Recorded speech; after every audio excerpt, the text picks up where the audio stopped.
in 2016? I'll be honest, I didn't vote that year. And I would say that because I felt like my vote didn't count. I came up through these streets, now who's running the show? Me, ha, he, yeah. We topping the bill now, stacking the bills now. Came up through these streets, now who's running the show? Me, ha, he, yeah. We topping the bill now. All right, I'm Dan Jones with another edition, another installment of Woke.Vote, trying to save America, trying to save the earth from imminent destruction. But part of what I'm trying to figure out is this next generation coming on the scene. I think people in my age group, we talk about them, we never talk to them. We poll them, but we never actually get into the conversation. So I wanted to have somebody on that is the quintessential representative of the next generation that's coming up. We have in the house YouTube sensation, web celeb extraordinaire, the future of comedy, HaHa Davis in the house, right here on the podcast. We're in the building. Man, I'm so excited to have you here, bro. So look. We in the building. In the building. So listen, man, I mean, you work with Kevin Hart and Snoop loves you and Chance the Rapper and all these people. Nobody ever heard of you 2 years ago, man. At all. At all. I was working at KFC, I was frying chicken. You want 3 and 1 or 2 and 2? You know what I'm saying? I was doing something totally different. So that's crazy. So you have literally millions of social media followers. Millions. Yeah.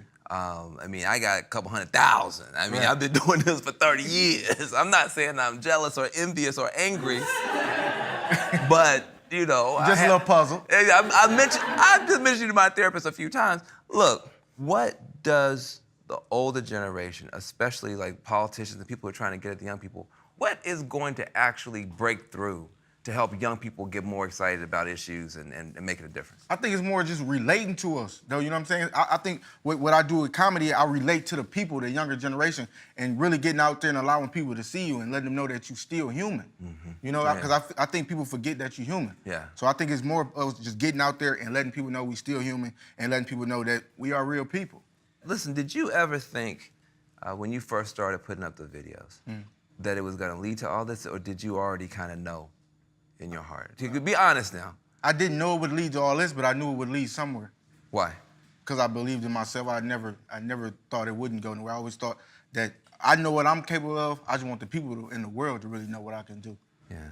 And it was social media gave so many of us a voice that didn't have a voice. It's unbelievable because like I said, in 2013, I was frying chicken. Yeah, so to be here now, yeah. I don't go to fried chicken. I go get me some chicken now. You know what I'm saying? So it's different, like, to be where I'm at now. You have also, you're not just, doing the video and stuff like that. You got Chance the Rapper is in your camp, or you're in his camp. And Chance is somebody, he's always been independent. Definitely. He's always been spiritual. He's always had some political, kind of thing going on. What's your relationship with Chance, and how? And are you rubbing off on him? Is he rubbing off on you? How does that whole thing work? Yeah, Chance hit me up in a DM, and he was like, "I'm a big fan," and it blew my mind. I'm telling you, it really blew my mind. I was puzzled. I said, "Hold on, this ain't the real Chance." I had to check his page, and it really was him. And then I hit him back, and then right after I hit him back, he said, "Man, I want to meet you." He flew me out to Atlanta, literally 10 hours after that. The whole weekend we was together. We became real close friends, like brothers. That's and ever awesome. since then, me and Chance been close. That's good. What do you get out of that relationship, and what does he get out of it? I think for me, I get out of watching somebody.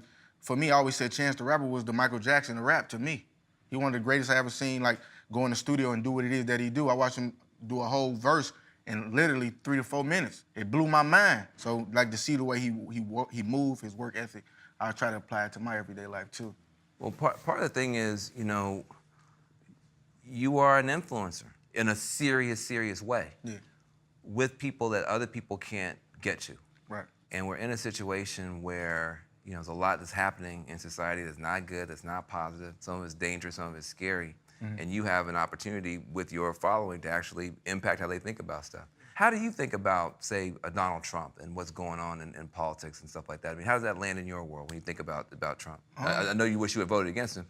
But as you think about now the things that are going on, are you bothered? Does this stuff worry you? I mean, how do you think about it? It definitely worried me. I think this is the most divided we ever been as a people since I've been alive. I just think we so far apart from each other right now. So it is kind of scary at the same time. Mm-hmm. You know what I'm saying? So I'm trying to figure out how can we, bring it back together. Because we stronger together than apart. just to challenge you a little bit, because I mean, you got Coca-Cola and Nike trying to figure out how to do stuff that with gazillion-dollar budgets and haven't figured out what you know how to do.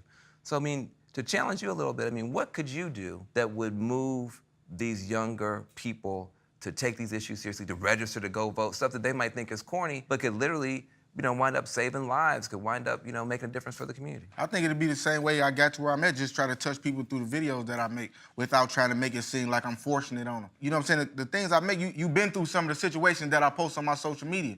So I think it'd be cool for me to go on there and make a video about going out and voting, but not trying to force it on the people at the same time. Just make it, have Pop do it. You know what I'm have saying? your character. You know what I'm saying? Do it through my characters. I think that'd be a great way of trying to get to the people, because I influence over almost 4 million people. Yeah, so nice. by me going on there and making a video and trying to tell them like going out and vote is important, I think I'd be able to touch them through that way. Well, hey, listen, I just give you a round of applause for just that. That would be an amazing thing. A lot of people don't know that you actually are also an athlete. That you have that whole background, and actually you left behind the athletics to do this. Yeah, definitely. A lot of athletes are speaking out. I mean, the LeBron James of the world, Colin Kaepernick of the world. What do you think about a Colin Kaepernick? I mean, how do you as an athlete look at a Colin and the stand he's taking?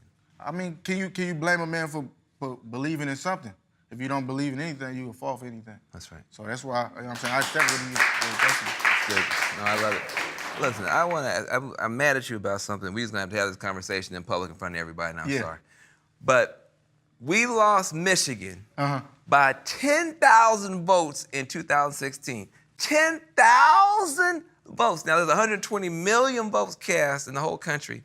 We lost Michigan by 10,000. There was 100,000 people in Detroit alone, Wayne County alone, who had voted in 2008, voted in 2012, and didn't even come vote.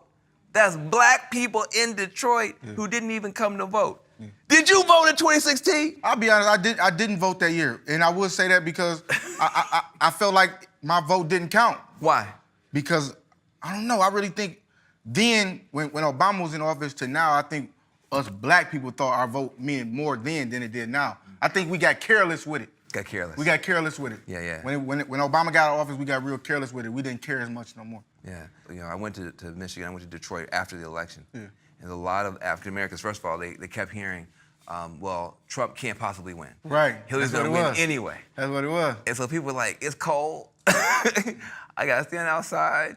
I gotta get child care. People just said, I'm just not gonna do it. And also the Hillary Clinton campaign didn't put as much money into the grassroots as Obama. Of course, Obama put so much love in the grassroots. But now how do you look at it? I mean, so you voted 2012 for Obama. You sat it out 2016.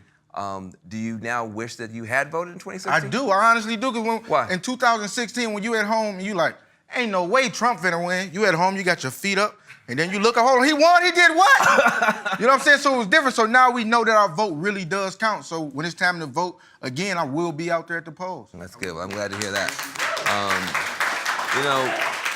Well, listen, I believe in you, and I believe in your generation. I appreciate that. I mean, part of the thing is that there's so many things that have gone wrong. We're talking about police brutality, where they're talking about the need for criminal justice. I mean, a lot of your jokes about jail and that type of situation. But we can do something about how many of our people are in prison by voting. Yeah, definitely. We could do something about, even the police who get away with so much in the neighborhood. Part of it is because the district attorney that could put a bad cop in jail knows that if he or she tries to do that, they might get voted out of office, because they don't know if the young people that they would be protecting would even register to vote. You start registering, if your fans and your followers start registering to vote, that's gonna give some of these politicians some courage to do stuff that they haven't done. You were talking about going to community college. I mean, the reality is that it costs a lot of money even to go to community college Right, now. definitely. But yet they always have money for some dumb war or something else. They want tax cuts for rich people. That's because the young people are not registering to vote. Yeah. They start seeing young people register to vote, then all of a sudden to move in a direction to help make college cheaper becomes politically smart. Right. So, I believe that you guys have the ability, once it becomes cool to somebody like you said, you got 4 million people that will, for free, spread your message while the politicians got to pay millions of dollars to spread it. Definitely. And so I just appreciate you being willing to be a part of this movement.